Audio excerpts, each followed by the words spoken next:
Hey guys, we're heading into the mountains this winter and if we don't prep our van properly, we might freeze. Today we're installing an internal water tank and decommissioning our external one, testing our snow chains, turning our shower into a drying room for our snowboarding gear, switching to winter bedding, and sharing some tips that just might save your life. So here's how we're turning our summer setup into a cozy, snowproof winter machine. Alrighty, this is our snowboarding gear. All of our snowboarding gear, both Sasha's and mine, is kept in this bag. The bag won't be coming with us. We're going to leave the bag behind and we're just going to take all that gear out and show you guys how we store it in the van during the snow season. Ba-boom. Quite a lot of gear, but it fits really well. All our bindings, all our boots, all our snow jackets and pants, helmets, gloves, and both our boards. Ah, my hot water bottle. I was looking for that. So the neat thing about this bag is there's these little pouches that come out. And so this is all of my gear. And then Sasha's bag here is all of her gear. Basically, we just take this with us and it keeps everything nice and tidy. So this is Sasha's board, this one. Super cute. Super cute. It's brand new, or it was basically brand new. She bought it second hand. Not brand new anymore. She hurt herself. It's very nice. Sold it. Doesn't even need to be waxed. It's just ready to go. My board, on the other hand, is pretty knackered. I also bought it second hand, but I think it's had quite a hard life, this one. But it's very cool. Alrighty, so first things first, we have to move the curtain rod in the shower. There we go. And take all of these off. So the good thing about this shower curtain that we got from Bunnings, I'm pretty sure, is that is an adjustable one. So you just take the curtain off, put that in storage. So because we are going to be down at the snow and we're changing our water tanks to be an internal tank, which is much smaller than what we normally have, we're not really going to be having showers in our shower, which is why we're converting it to our drying zone, I suppose. We will probably just be showering at the gym, public showers, swimming pools, things like that when we do need a shower. We'll still bring it with us, but we'll just pop it away so that it's not in the way. And this curtain rod, as I put the end back on, then turns into a rod for our wet gear. Tighten it by twisting. That's pretty good. And then when you have your jacket from being out on the snow all morning, you hang it up in there and it will dry. So the next thing is we're going to move the toilet out of the way. So we can still use it, but it's just kind of out of the way of all the other things that are going in here. When we're down there, we'll pull everything out and probably have a lot of it hanging up, the socks and stuff in our drawers. But for now, we're just going to put it in the toilet area to store. So the next is our boots. So we just pop them back there and that's where they stay. Okay, so we're just going to mount our bindings now, and that way we don't need to think about it again. Okay, so that board is ready to be mounted to the wall in the shower. Sasha's board is done, ready to go. So we've got some special little mounts, and what they are going to do is they sit either side of the board, sort of up here. They'll hold the boards against the wall of the shower. So they're just little plastic mounts, and what they do is they sit in behind the board. They grip it on its sort of, I guess this is a waist. So all we do with these in order to mount them, rather than drilling and screwing through the wall of the shower and causing a potential leak, we just use some double-sided tape. We also do rest the snowboard on the floor as well. So this is Gorilla tape that we're using, and what we do, it takes two pieces, press that on pretty good. It's worthwhile spending a little bit of time just kind of massaging it onto the back of the mount just in order to get it stuck. And then the next step is to trim off all that excess, mainly to make it look pretty. Okay, so we've got one mount here and the other one we're just going to situate over here. We just used a little lead pencil just to sort of mark it, held the board in place with these either side, and then we could use a lead pencil just to mark where they would go, and the lead pencil just gets wiped off later. And that's it about there, I reckon. And then just give it a good squish against the wall. You're meant to sort of do this for like 30 seconds, but The longer you do it, the better it lasts. yeah. Another cool thing about these mounts is you don't have to have the board sitting on the floor. You can have the board just hanging halfway up a wall and they'll work fine. But because we're in the van, the first time we tried these, we did do it like that. But all the vibrations, the board would kind of tend to wiggle its way down. That would kind of tear these off of the wall. So it didn't really work. What we've learnt now is to actually have the board sitting just slightly on the floor with a little bit of padding underneath it. the mounts will just stop it from falling over and hold it in place. We'll throw Sasha's board in here just as the initial test. And so you kind of hold it high and then you lower it down. So that's Sasha's board mounted. So I'll finish up mounting my board. We'll move on to the next task.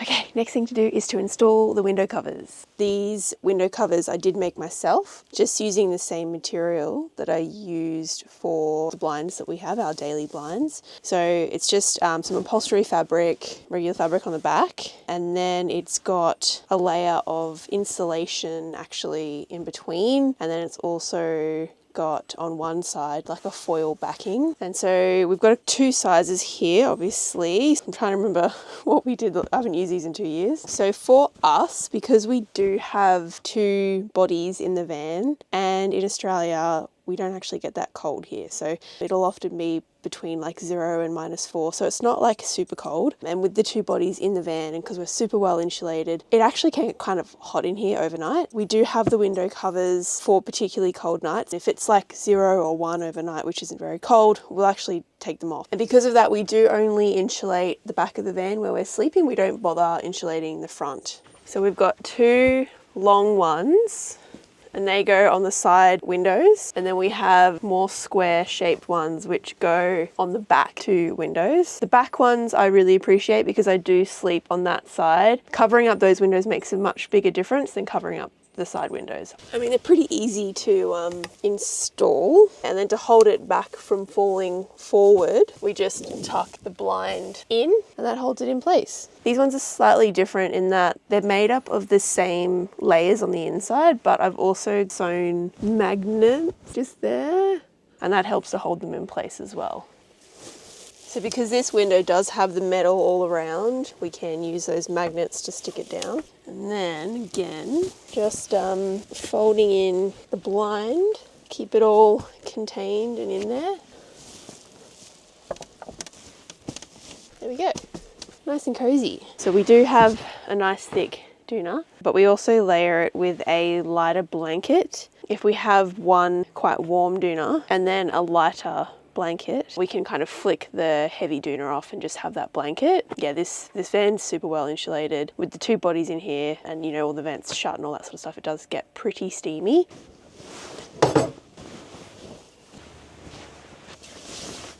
Is there any worse job than putting a doona cover on? Especially when you're like,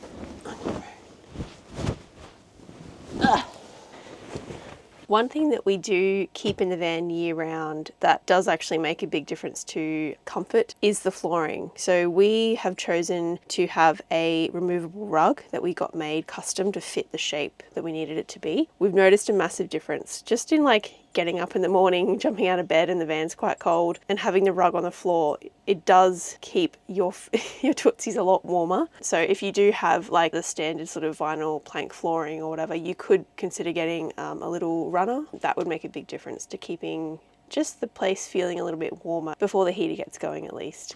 Okay, and we've also got freshly washed winter clothes, which we ordinarily keep in storage for most of the year. And that all just goes in our, it's a really big storage up there, there's heaps of room.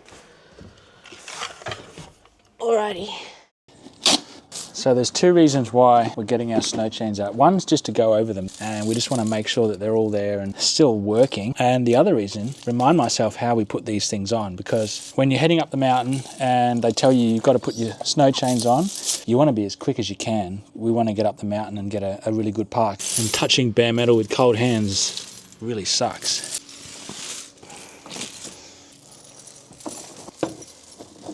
And if you're not careful with these things, you can get them caught up in your brakes a bit, especially if you've got like newer cars with brake pad wear sensors. We actually ended up getting one of the chains caught in the brake pad sensor, which is just a little wire, and tore it off. The mechanic said it's not an issue. We just just look at them whenever we go for our servicing.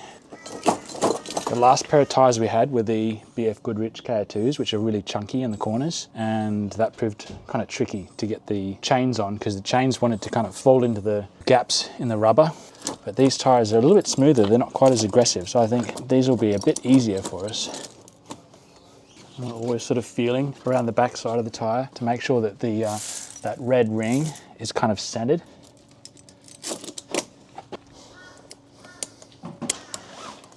The things that sometimes tend to break are these little clips here that hold the tension chain in place. Actually, when we first bought these chains, we got the guy to give us a quick little demo just to make sure that they would fit the old tyres, the really chunky ones, and he ended up snapping one of these. So I guess it can happen to anyone.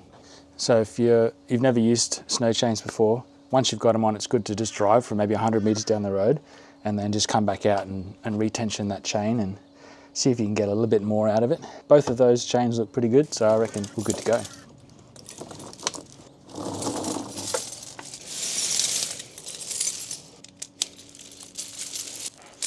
Frankie, you helping me, buddy?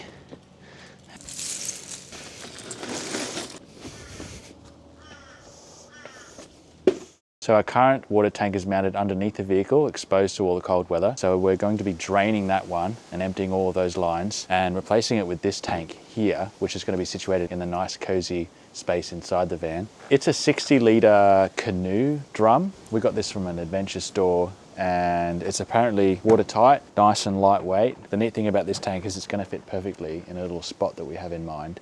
I've already hooked up a little connection at the bottom, so this is where we're going to be drawing the water from. Originally it had this little rubber bung in there, which has got quite a short depth thread on it. I did do a little test fit here, just using some plumber's tape. I filled it up and there was no leaks yet, so I think I'm just going to go ahead with that. We're also going to be using a couple of pieces of wood somehow, I'm not quite sure yet, to create a little nook sort of base for it. Then we'll strap the tank down with 2 straps and then these things at either end of the straps, but I'll show you what I mean when we get there. Anyway, I'll show you where this is going to go.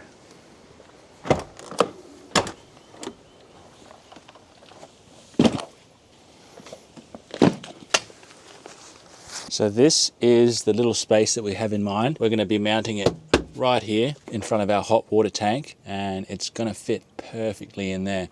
And in the back here, we have another line just here. Our freshwater supply has a Y junction with a little tap so that we can switch where the pump is drawing water from. And then we'll run a line down to the bottom of the tank, somewhere down there, and mount it in there. While I am in here, I just thought I'd point out, so this is our diesel heater. This has been one of the best investments we've made. It was only maybe a few $100s. I think we got it off of Amazon, so pretty cheap. The diesel heaters do divide people a bit. I mean, they are, you know, a little fire underneath our bed in this situation. They can be deadly, to put it bluntly, but it's just been the greatest thing. There are some important things to keep in mind if you are thinking of installing one of these. One is you need to seal the base of the diesel heater to the floor of the vehicle or to the surface that you're mounting it on. There is a chance, if you're not sealing it properly, that exhaust gases may come up through that gap. We actually met a girl 2 years ago when we were down the snow, and she was waking up every morning with headaches. There was carbon monoxide leaking up into her van through that gap. So that's tip number 1. Tip number 2,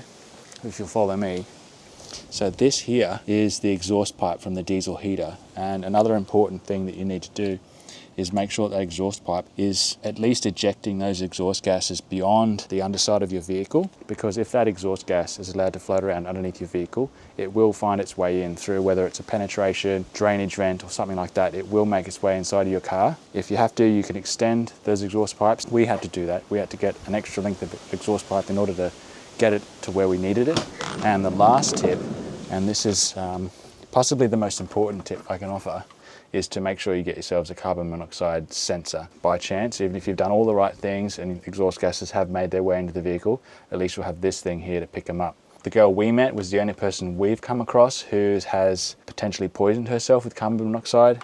We don't sleep with it running. We only put it on for maybe half an hour once we've gotten back to the van after we've been up on the mountain all day snowboarding, or if we just want to warm the van up one last time before bed, we'll throw it on for like half an hour. But otherwise we don't leave it running while we're sleeping, and we don't leave it running while we're outside of the van either. It doesn't take a lot to heat the space. It's a very small space. It's only 16 cubic meters or less, considering all the volumes of cabinetry that have been added in here. But as long as you're doing all the right things and as long as you have one of these, you should be fine. We love our little diesel heater. It's absolutely amazing, really cost effective, and just so cozy. And something else that I've just remembered, I've just pulled off the cover here This is the pickup for our diesel tank in the van. You can hook up the fuel line for your diesel heater to your vehicle tank. I've seen people do this a few ways. Sometimes they'll drill down through the cap of the diesel tank. I actually ended up just drilling a hole through the air breather line. So doing it this way saved me having to unscrew and disconnect all these cables from the diesel tank. All I had to do was remove this piece here and then disconnect the air line, tap a hole through here, use a bit of gasket glue, and run a hard line down through close to the bottom of the tank, and then just route that fuel line all the way along the underside of the vehicle to where the diesel heater is located. And that saved us having the extra auxiliary tank. We just don't have to think about it. The diesel heater will always run as long as the vehicle's got diesel in it, which is all the time. So this way the diesel's always fresh. So if you are heading somewhere cold and you are thinking about getting one of these little diesel heaters, I can definitely recommend that. They're really, really good. Just make sure you are taking those safety precautions, because it just might save your life. Okay, so slide the little tank in here. There's only actually about 1 inch of room between this tank and our hot water unit there, maybe 1.5 inches when I push that in. I actually quite like that, because this little bit of bin unit cabinetry here, which is running all the way up the side of the tank, so that'll help to stabilize the tank there. And on this side we've got the boxed out wheel area, so that'll help keep this nice and steady, because it is quite tall, so it might have a tendency to want to sort of wobble around as we're sort of heading along the road. That looks like it fits really, really well. But I will put a breather line in and probably have it yay tall, just above the top of the tank. It's not super important that that air breather seals to the surface of the tank. If any water does kind of rise up into here, it won't spill out or go anywhere. It'll just sort of sit in here and float around. In the past, we actually borrowed a brand new grey water tank that hadn't been used. That was about a 50 litre, manufactured by the same guys that made our other tanks. We would actually strap that into the same spot. So we have done this before a couple of times and it's worked really, really well. I guess the only downside is that this tank is a lot smaller than our main freshwater tank. Although our main freshwater tank is not that big either, it's only 90 litres, which for a van of this size is probably a little small. You could probably fit a lot more with a van this big. Although anyone who does own a Fiat Ducato or a Ram ProMaster, Peugeot Boxer would know that there's not a lot of real estate underneath these vans to fit water tanks. The tank that we've used in the past is no longer available to us, so we were looking at getting a tank made for this, but I think it was about $400 to get the tank, whereas this was 50 bucks. It is tall, which is really not ideal, but it is round, which is good for cold weather because it will maintain its thermal mass more efficiently than a box shape, I guess. So I've just got some Tassie oak board offcuts here. The tank does have a bit of a ridge here, so if we could make, I guess, a circular shaped seat, cut it out with the jigsaw, that would sit and sort of hold it in place. 220 mil. Let's go find something that's close enough to 220 mil. Alrighty, so after some rummaging around in the garage, I found this little bucket here. This looks like it's pretty much perfect.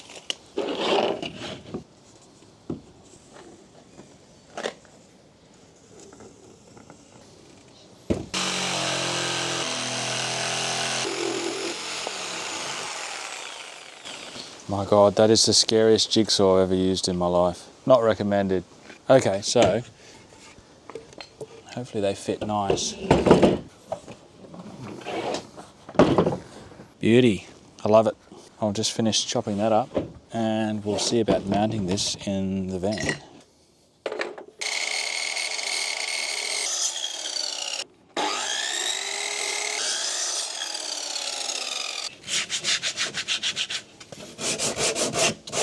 Okay, let's see about fitting this in here. It's there. Probably have our little valve. I'll put it back there. No, I'll put it about here, because if it starts leaking, then I want to have access to it to either tighten it up or, I'd say that's probably it. And I'll just mark these corners. And then I'll just screw these into the floor. So this is 18 mil form ply, so it's pretty tough. I don't want to penetrate through the floor of the van. I'll just fasten straight into this. So unfortunately, I've only got these little screws, so I'm going to have to countersink these holes quite a bit to get them where I need to be.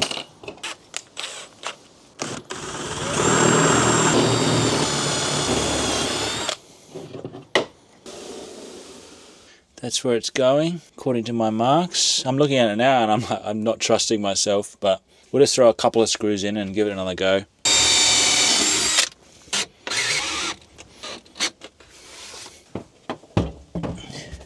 that it? Did it just go straight in? I think it did. Okay. Well, this bit's going to be super tricky because my connection's way up here, and I need to get some tape on it. We actually had a barb already on it from our previous tank setup, but we were traveling somewhere with some friends, and then they had a leak and they needed a part, and we just gave them the part because we weren't using it at the time. We pulled it off and gave it to them. That saved the day, but right now it's not helping me here. That is going to be so tricky.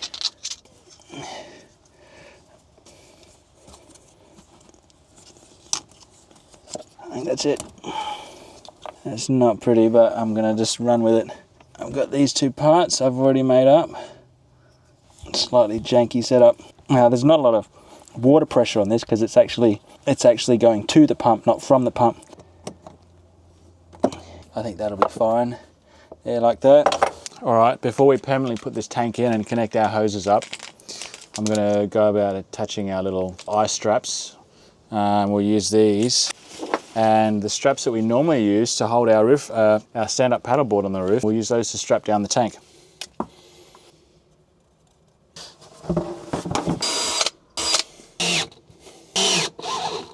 That's not bad. I'm happy enough with that. 4 or 3 more of those, and I think that'll be okay.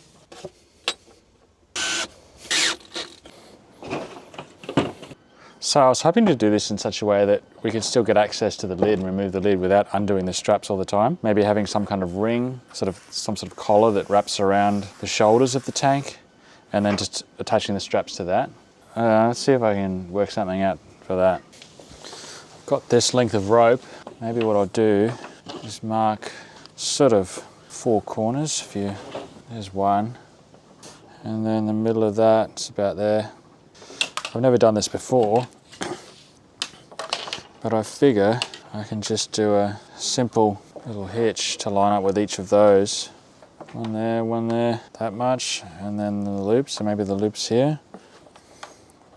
Oh, that's pretty good. That's pretty good. Okay, so if then we wrap this around and we tie that off there,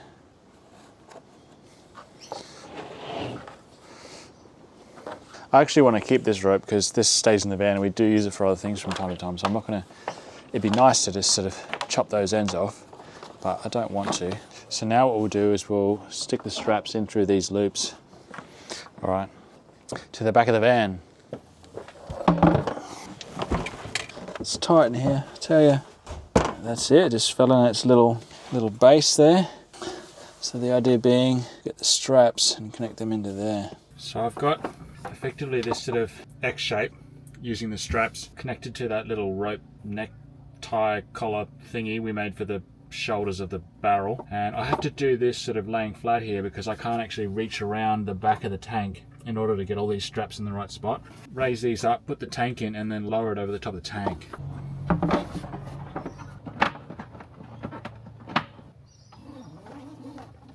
So now you can see that's what's happening, and that's what's happening on the back side as well. Just continue to sort of cinch this up. I'm pretty happy with that. I think that's all right. I suspect things will kind of relax a little bit and then we can get some more slack out of them down the line. These little hand-turned hose clamps, I don't particularly like them. I've never used them before. I've tried them now and I'm not that fussed. I just don't feel like, I'm not sure what it is. They seem to creak and make noises, and this is just gonna go straight on. It feels like it's getting a good squeeze out of that hose. So that's done. And then we'll tighten up this one. Yeah, I just don't like it. I feel like I'm gonna snap this handle off. I guess if I'm about to snap the handle off, then that's probably a sufficient amount of torque on it. All right, the tank is in, it's fitted. I wouldn't recommend using a tank like this permanently. I mean, it certainly would work, but I think if you were to do something like this more full-time, I think you'd have to have it mounted a little bit more securely. I just feel like this might still have a tendency to wobble around a bit and do a dance. This is just purely for wintertime when we're heading up into the snowy mountains, and our external plumbing will freeze otherwise. Next up is fitting the breather. So these are the two pieces that we've got, and then this will kind of clamp either side of the lid. I'm actually just thinking now, I could drill a hole that would allow the barb to fit through and then use that offcut scrap bit of hose. This would be underneath the lid, and then it would clamp itself down.